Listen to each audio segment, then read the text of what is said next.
Good evening and welcome to Nighttime Mental Prayer with Shalom Kaysen. Today's topic is, My Peace I Leave With You.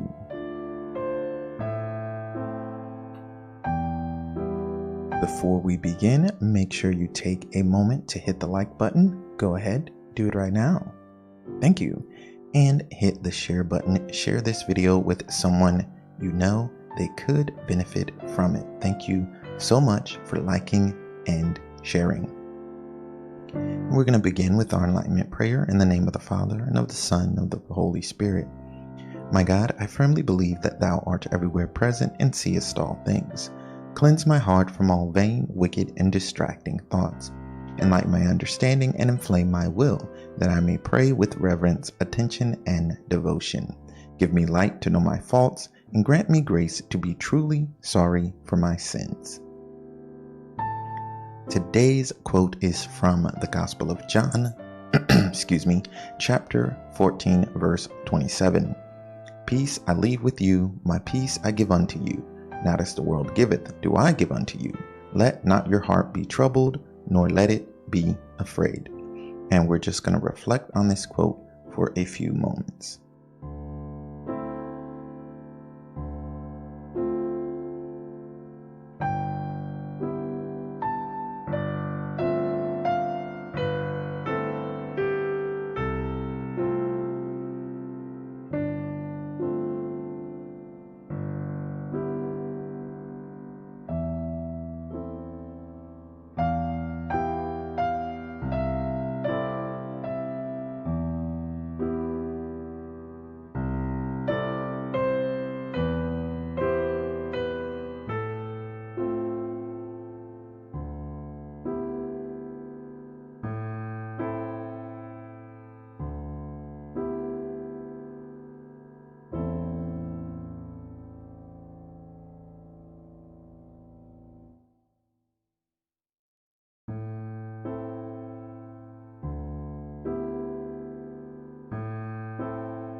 Here's the quote again. Peace I leave with you, my peace I give unto you. Not as the world giveth, do I give unto you. Let not your heart be troubled, nor let it be afraid.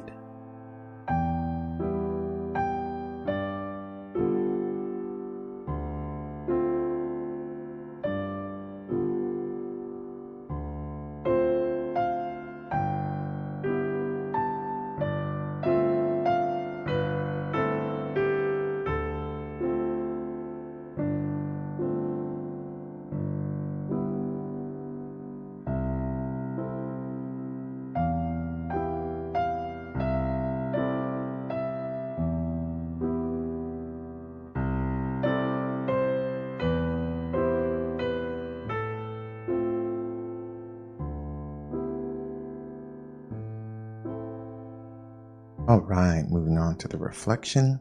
Sit quietly and consider this. How could you have gained more peace through Jesus today? Here's the quote. Peace I leave with you, my peace I give unto you. Not as the world giveth, do I give unto you. Let not your heart be troubled, nor let it be afraid. How could you have gained more peace through Jesus today?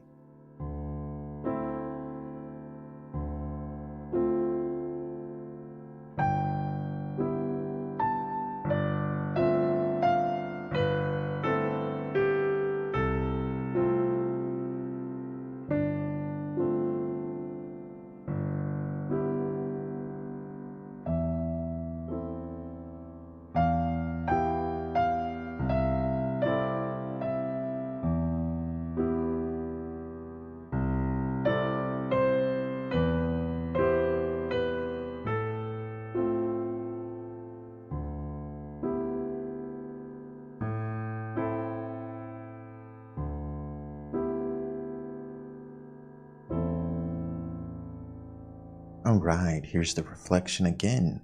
How could you have gained more peace through Jesus today? And the quote, Peace I leave with you, my peace I give unto you. Not as the world giveth, do I give unto you. Let not your heart be troubled, nor let it be afraid. How could you have gained more peace through Jesus today?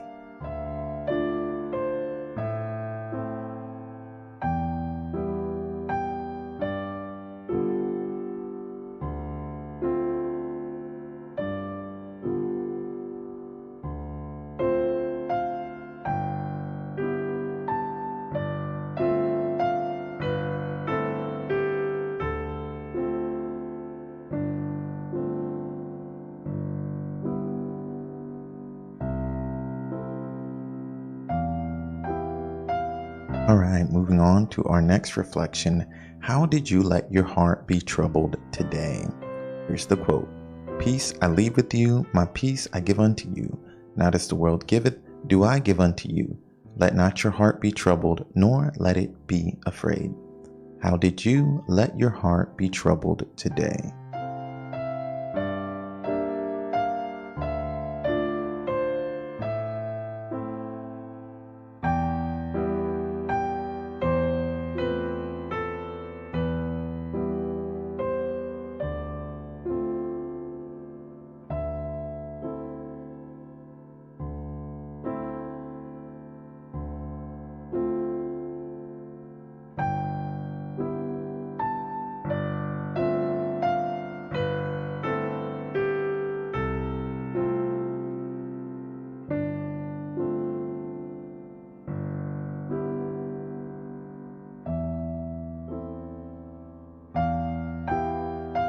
All right, here's the reflection. How did you let your heart be troubled today? And the quote, Peace I leave with you, my peace I give unto you.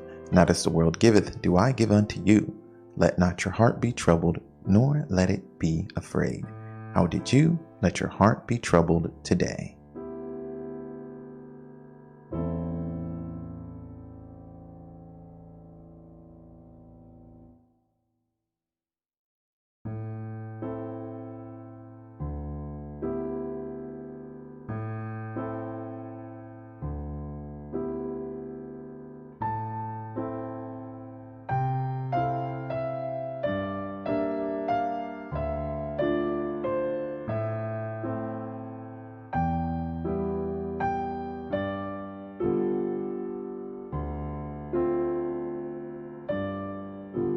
All right, we're going to move on to our Thanksgiving prayer.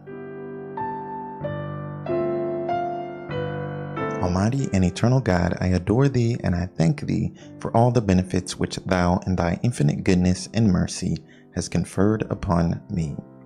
In our resolution, the most important part of mental prayer, the thing that makes it so efficacious, so beneficial, is that we are resolving to change our lives based on the reflection. And we should resolve to avoid every sin we possibly can, especially the ones that are particularly nagging. If you know there's a sin, you just keep on doing and doing and doing. Could be a small one, could be a big one. We should really try to avoid that one as best as we can. In fact, I want to tell a quick story. I went to confession recently because I'm Catholic, but I know other Christians listen to these videos as well. This is just a story to make a point. But I did go to confession and I asked the priest about certain movies because there are movies, I mean, you know, every movie out there, well, it's different for men and women, of course, but for me, it is very tricky avoiding lust because it's out there everywhere in every movie, every TV show, every commercial, which is why, you know, we have Hulu and other things, but especially on Hulu, I pay for the no commercial plan, and we don't even have cable because there's just no way I could watch the commercials. They're so lust-filled, it's insane. But moving on. So I've been watching some movies and some TV shows because, you know, we're quarantined and there's not much to do other than, you know, I've been doing this, putting these prayers up and reading the Bible more and things like that. But an hour here or there, especially at nighttime, right before bed, I want to watch a TV show with my wife and we enjoy that together. But I was noticing that there's lots of scenes in these shows, which are otherwise good shows, that have characters, you know, going home together at night and doing stuff. And I have to fast forward through that or making out or whatever. And it's like, oh man, I just wish it didn't have that one scene, or I wish they did it more tastefully. Okay, the couple goes into the house together and closes the door. You know what happens. You know, the light turns off. That's classy. I mean, they still should be doing it, especially if they aren't married, but that's classy. You can just watch that and understand what happened. But no, they have to show it and they have to show everything. I have to fast forward that stuff. So I was asking the priest, anyway, I have been watching a couple of these different shows and movies and I've been fast forwarding. And I was just wondering that I wasn't really confessing that I was watching the shows, because I was purposefully scanning ahead and making sure there weren't any crazy scenes and fast forwarding through them. But I was wondering, I was like, well, is this proper? Like, should I be doing that, or should I just avoid the movies altogether? What do you think? I had confessed some other sins, but that's between me and the priest, so I'm not going to talk about that. But this was more of a kind of just question, just wondering. So the priest told me, he said, well, there's two ways to go about it. There is the normal way of a good Christian, and there is the saintly way of somebody who is trying to be a saint to the best of their ability. And he said the normal way is what you're doing right now. You try to look online for reviews, read ahead, and make sure that there's nothing in the movie before you even start it. And once you do start it, if something pops up unexpectedly, you fast forward through it. He said that's perfectly fine. There's no sin there. You weren't trying to watch those scenes. You weren't purposefully looking out for them. But he said the saintly way is quite different. If you know that there is a chance that there could be something like that in those movies, or something suggestive of, maybe in the movie they're suggesting that Christianity isn't good, subtly, maybe it's a subtle secret message underlying the movie, or maybe they're suggesting some other kind of lifestyle is acceptable.